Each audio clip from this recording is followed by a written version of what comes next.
Hi everyone, welcome. I'm down here in my wormery, preparing to check in on my two oldest active worm bins. These worm bins have African night crawlers in them, and they're right up here on the top shelf, these two gray twin bins.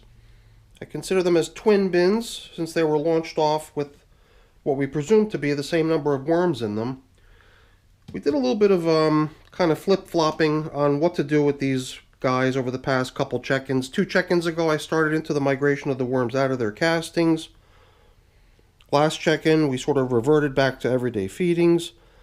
Today I want to feed them again, see how things are coming along, but also try to do this check-in with an eye on getting these things to the finish line at some point in the near future. So I'm going to slip on a glove, get these systems up on the bench, and we're going to get to work. So let's get started. Now, what I meant when I referred to these systems being my oldest active systems, by that I meant that they are 263 days of age today, and over their lifetimes they've been fed 23 times, and today's feeding number 24, is definitely going to be, as I mentioned earlier, geared towards driving them towards completion, so it's going to be stuff that I kind of referred to as small chunk materials. So inside the cardboard carton is some coffee. And over here is my worm chow, all tiny particle size foods. And, well, I think that might help us get to the finish line. Last time we threw things in here that are, everyday kitchen scraps. Frozen veggies out of my freezer, and one of the things that we put in here were tomatoes that came out of my garden. And it was during another check-in, I think it might have even been as recently as yesterday, where I went into one of my bins where I had not really probed very deep into the contents of the containers. I guess during the most previous check-in we had done a similar a feeding very similar to what we're going to do here today, which was to feed small particle size foods. But during that feeding I didn't really probe too deeply into the systems, and I completely overlooked the fact that those systems still had a bunch of leftovers in them. In fact, some of the leftovers were tomatoes, just like the tomatoes that we fed to these systems last time. And a number of the tomatoes had not even been burst open yet. They still had their skin. If you squeezed it, the thing was like a balloon, and it didn't, expel any of its juicy contents. So I'm curious to see if that's the case here today. If it is, then for sure we're going to need to kind of burst any sort of, tomatoes that might still be holding out from being broken down due to the fact that their skin is still not broken. So here we've got one that's already kind of been breached, but there was quite a number of them thrown in here last time, so let's just dive right in and see what we see. It wasn't just tomatoes, there were other things too. So here is another one. This is kind of what I expect to see after 10 days, is that it's being worked on. There might be leftovers, that's fine. But in that other bin, the tomatoes had already been in the bin for over 3 weeks. Some of them with their skin never ruptured and still holding all of their juices, never getting any sort of attention from the worms. So what I did in that other bin was I simply broke all the skins on all the tomatoes to try to finally get the breakdown of those things started. After all that time in the bin, they've basically just sat idle, because until the worms can actually get to the inside of this stuff, it's not going anywhere. It's just going to sit there. And I'm kind of hoping that we didn't really have many, or any, if possible, hopefully, any tomatoes here that were not yet ruptured. So far we've not yet encountered one. Every one of these, some of them still have a little bit of juicy material remaining in them, but all of them appear to have already gotten a little bit of worm activity and some reduction in their sizes. Here too, a tomato that never even got ripe. You could see worms in and out of the thing. They're gobbling up the nice juicy insides of these tomatoes, which is cool. That's exactly why we put the stuff in there, for the worms to nibble away at the stuff gradually. And then when we get to putting food in here, we're going to be giving them only those small particle sized foods I showed you earlier, the coffee as well as the worm chow. And, another thing that we encountered last time we were in here, when we were sort of undoing the whole migration approach and then just gearing them up for getting a regular everyday feeding, was we did encounter a good many leaves that had been in here. And we did blend them in a little bit, so we didn't really have any major piles of leaves just sitting around in a mound. I believe that most of the leaves we encountered last time did get sort of blended in, which means that they're going to finally get some attention. However, the one part of the leaf that always takes time is the stem, and that's part of the reason I'm anticipating that we're probably still going to need to let these systems go a little bit longer before we start to see any real movement on those stems. Here too, I can feel a good bit of weight to it. There's still some moisture content to it. I can see worms hanging out on it, working the stuff down. A lot of this light colored flaky material that you see in here, I'm fairly certain that's one of the other food items that I've been including in some of my systems lately, which is pulverized corn on the cob. And I thought that that would be a material that the worms would be able to gobble up pretty quickly. But I think one of the major requirements for worms being able to dig into a certain type of food is that the material itself is prone to breakdown on its own.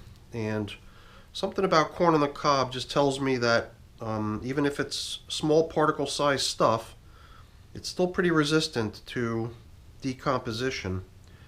And it'll go, in time it'll definitely break down, but it'll take some time, I believe.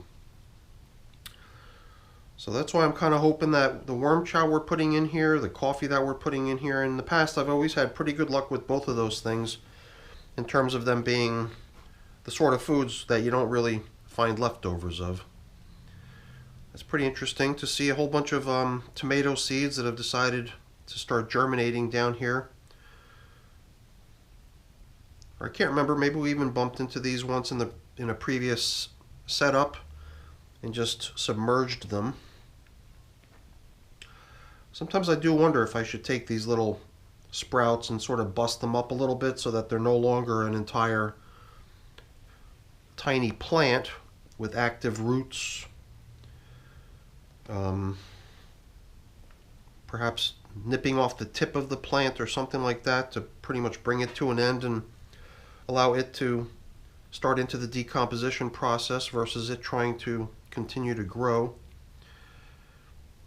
So that right there I believe is citrus, just based on the way it smells and the toughness of its skin.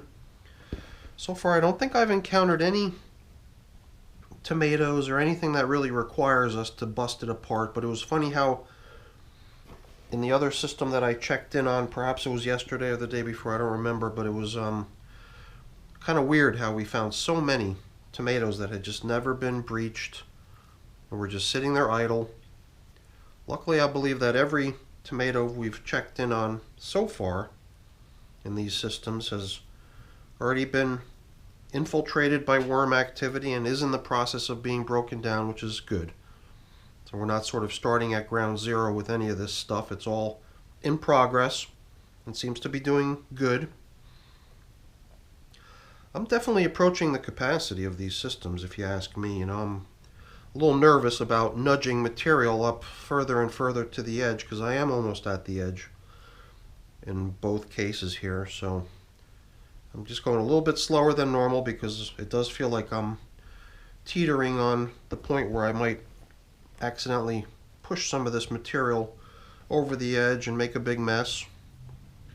But I think we've more or less excavated the contents of the feeding zones in both systems and verified that there's no intact foods here that are incapable of the worms accessing the stuff and working it down. So that was one of my main objectives of coming in here today, just to verify that we're in fact in a good setup here that would enable the worms to actually work down the materials that they're tasked with breaking down for us. So I think before we drop in today's portion, which I don't think is going to need to be a whole lot, we're going to just return whatever leftovers we bumped into along the way back down into the feeding zone. And then we can come in with the coffee and the worm chow. And then I do want to give both systems a good stir, you know, kind of blending in any sort of large chunk materials that might be still remaining in a little bit of a mound, to make sure that they're all just out there for easy access to worm traffic instead of just sitting there in a big pile, which I don't think we're going to have a whole lot of, but I just want to make sure. Let's come in here with a little bit of coffee. I don't have a whole lot here today, but I think we could probably give them everything that is in this little carton.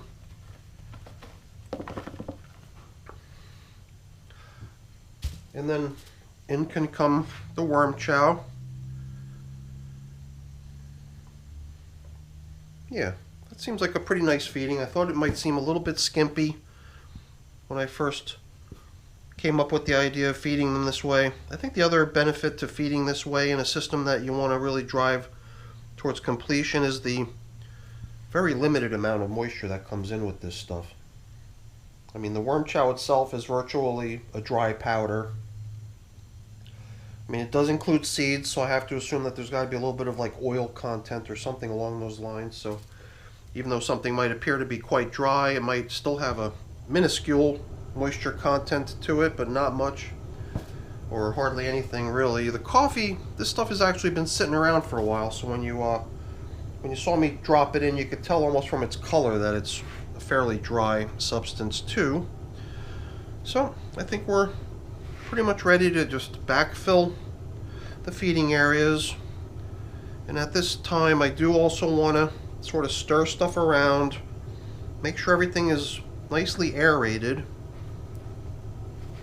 And I did sort of find myself getting a little bit surprised in that other check-in that I made reference to earlier, where I was sort of stumbled on old foods that I didn't even really realize were still in there. Especially surprising was the fact that a lot of it was still quite intact, almost untouched from a breakdown perspective. So I just don't want to have anything like that lingering in here.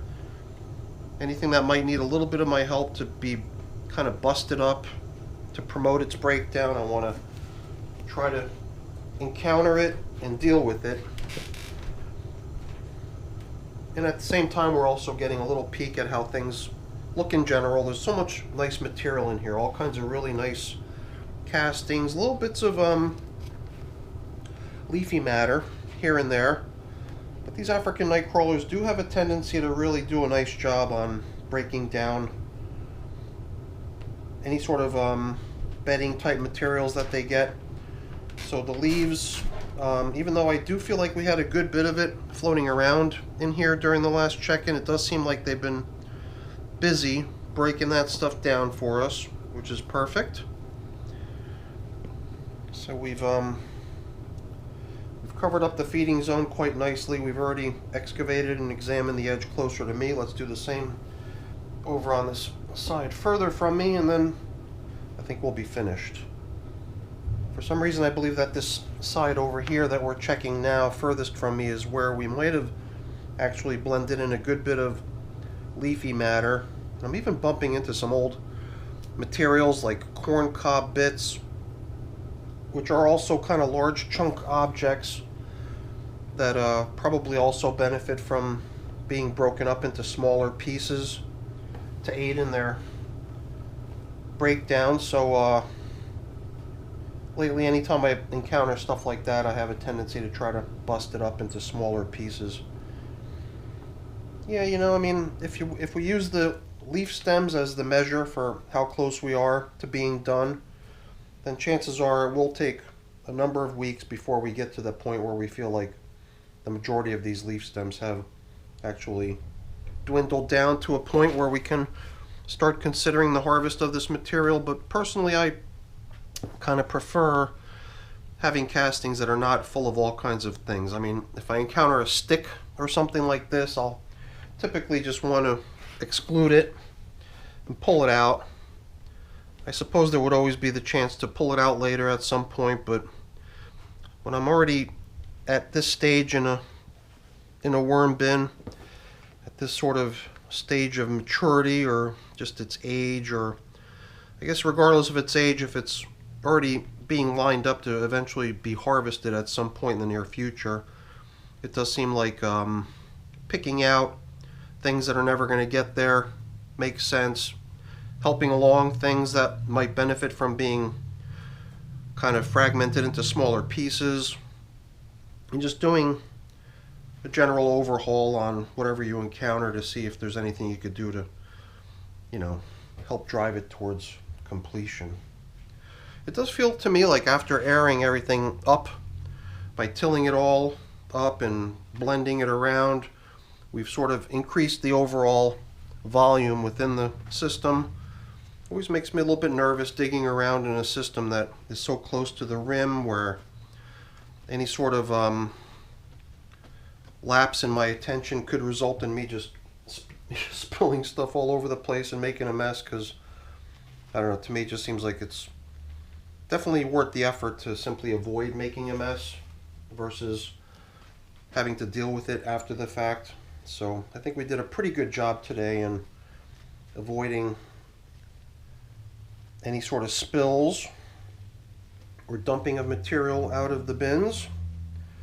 Interestingly, this top covering piece of newspaper seems to be making a little bit better progress in this bin over here, bin number 1, than what we see in bin number 2. But it's still in good enough shape to continue on as our top covering newspaper. Who knows, if they work down a lot of the carbon-based bedding type materials that are down within the material, they might come up for some of that and start nibbling on it. But so far it's holding up pretty good, and we could just continue using it as our top covering. So on goes the prep for hopefully at some point in the near future finalization of these African nightcrawler systems. But we'll probably be back in here another time or two with some more coffee and with some more worm chow. But I do believe that future feedings are going to consist of only those types of things that we know are going to be gone quick and leave no leftovers. So I've got a few things I got to take care of getting cleaned up and put away. I'm not going to waste your time with that. That stuff's boring. Before I go there really quick, let me just say thank you. Thank you so much for watching. Hopefully you enjoyed the video. If you did, as always, please don't forget to leave me a quick thumbs up before you go. That's always really appreciated. And if you haven't done so already, please also consider subscribing to the channel. That's very much appreciated as well. Alright everyone, thanks so much for watching. Have a great day. Bye now.